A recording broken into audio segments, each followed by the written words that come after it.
आपको हमने पिछले वीडियो में बताया था कि स्टेट्स का मीनिंग क्या है और उसके कैरेक्टरिस्टिक क्या हैं, देन उसके जो 5 स्टेजेस हैं वो क्या क्या हैं। अब हम आपको बताएंगे कि स्टैटिक्स को साइंस एंड आर्ट क्यों माना जाता है।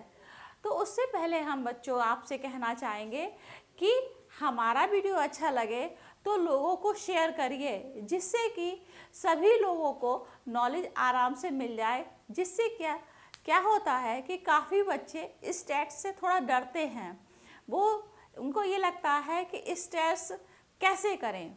तो हम आपको बहुत ही लेमन शब्दों में आपको इस तरह से समझाएंगे कि आपके माइंड में अच्छी तरह से आ जाएगी और कोई भी आप कॉम्पिटिटिव एग्ज़ाम देंगे तो आप आसानी से इसको कर सकते हैं।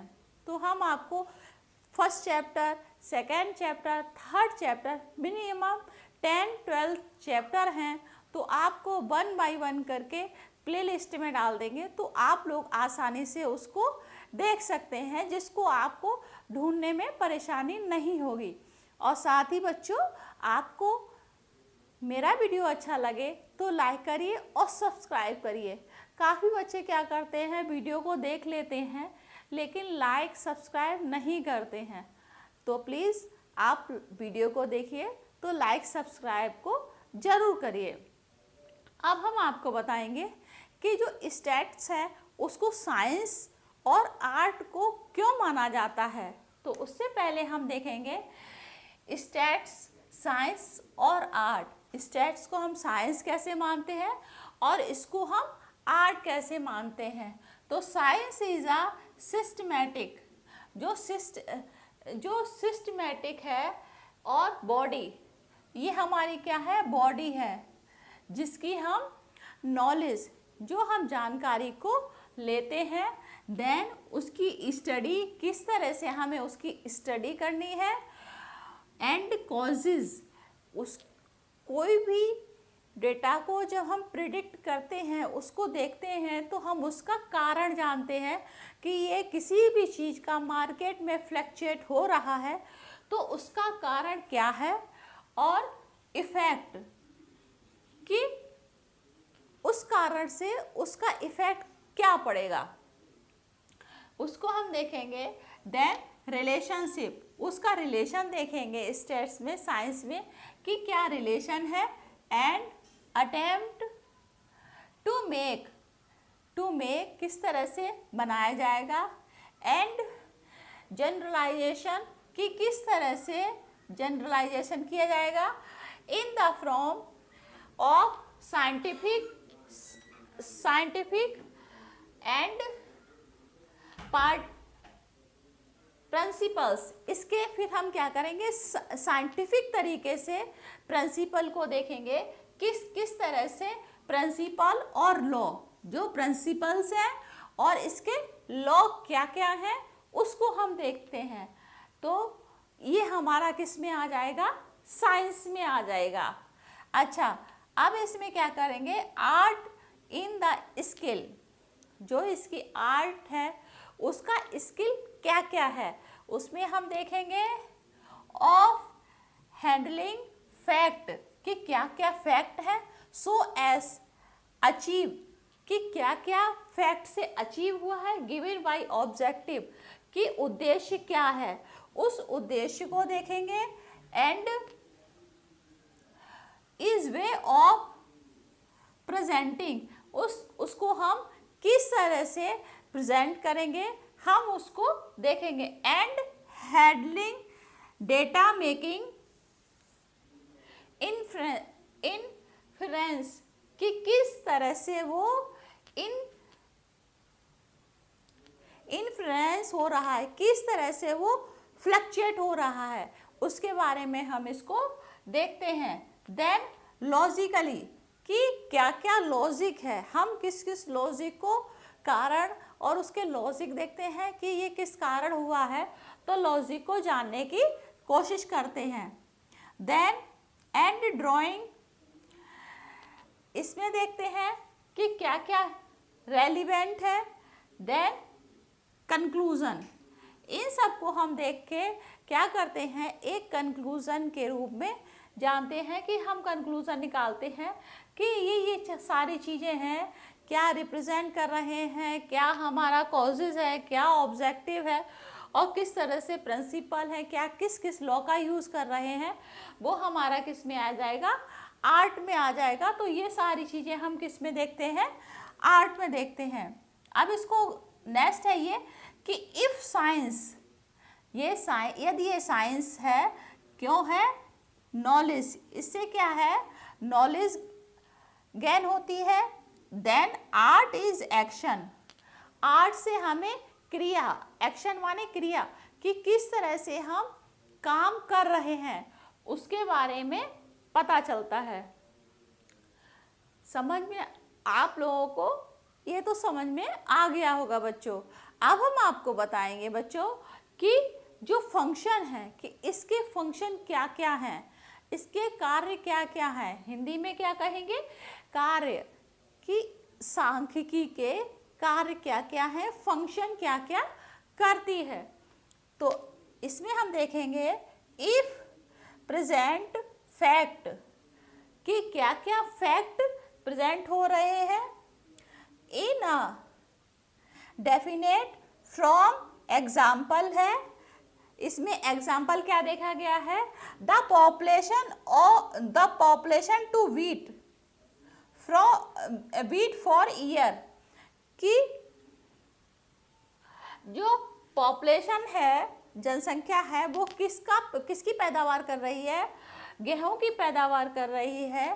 तो 1998 में कितना, 1998 में 69.1 मिलियन क्या कर रहा है, 69.1 मिलियन को प्रोड्यूस, कितने टन हो रहा है, 69.1 मिलियन टन में क्या होता है कि इसमें 1998 और 1999 में पैदा हुआ है।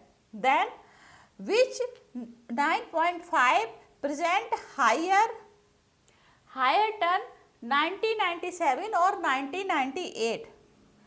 तो जो सबसे हाई था वो कितना था, 9.5 1997 और 1998।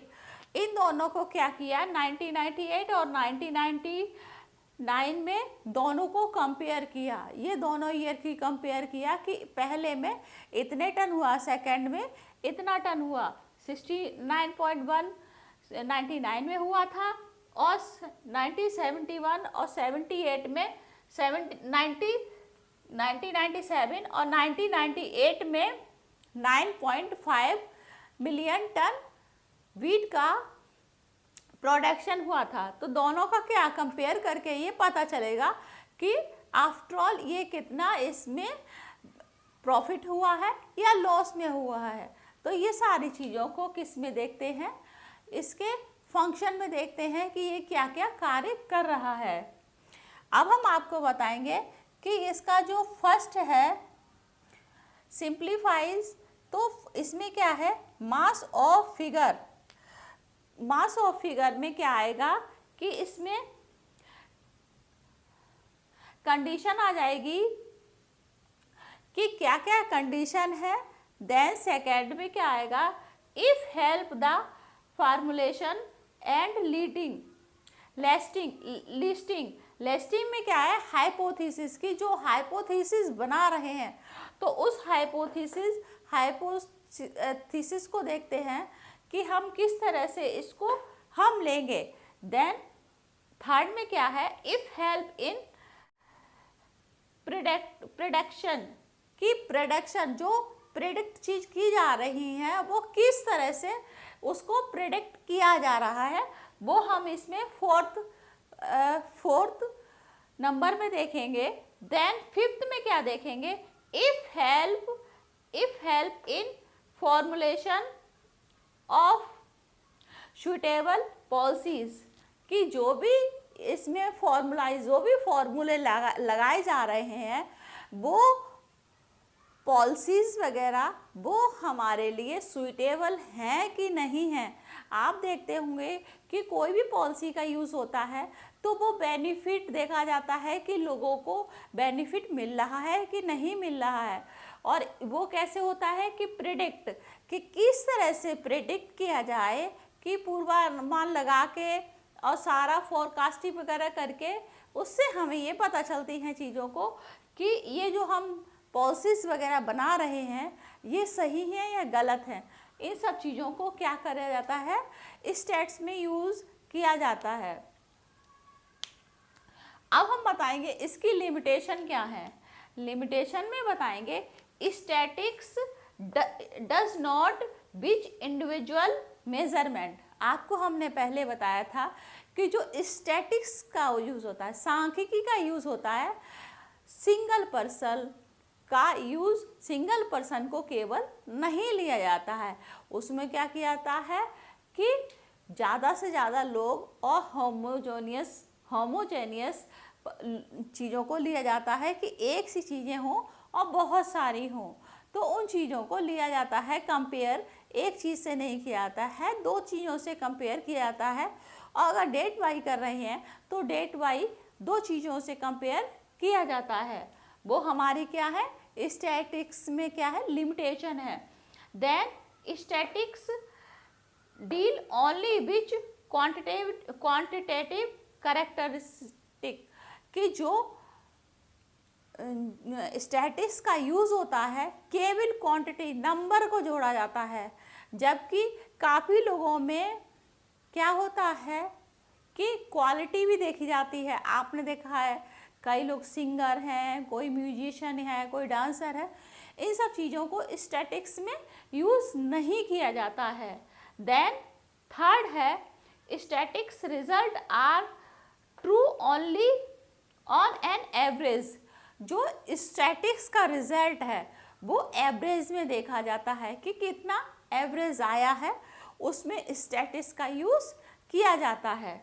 अब हम लास्ट वाला बताएंगे कि statics is only one of the method and study problem. जो स्टैटिक्स का यूज़ होता है उसमें मेथड देखा जाता है, क्या मेथड है, और प्रॉब्लम किस मेथड का यूज़ किया है और प्रॉब्लम्स क्या है, इन चीज़ों को देखा जाता है। तो इस प्रकार बच्चों हमने आपको 1 बाय 1 करके फर्स्ट चैप्टर में क्या क्या है, मीनिंग, कैरेक्टरिस्टिक और 5 स्टेज, देन स्टैटिक्स, साइंस और आर्ट, फंक्शन और लिमिटेशन के बारे में आपको 1 बाय 1 करके बताया है। तो आपको मेरा वीडियो अच्छा लगे लाइक करिए, सब्सक्राइब करिए। Thank you.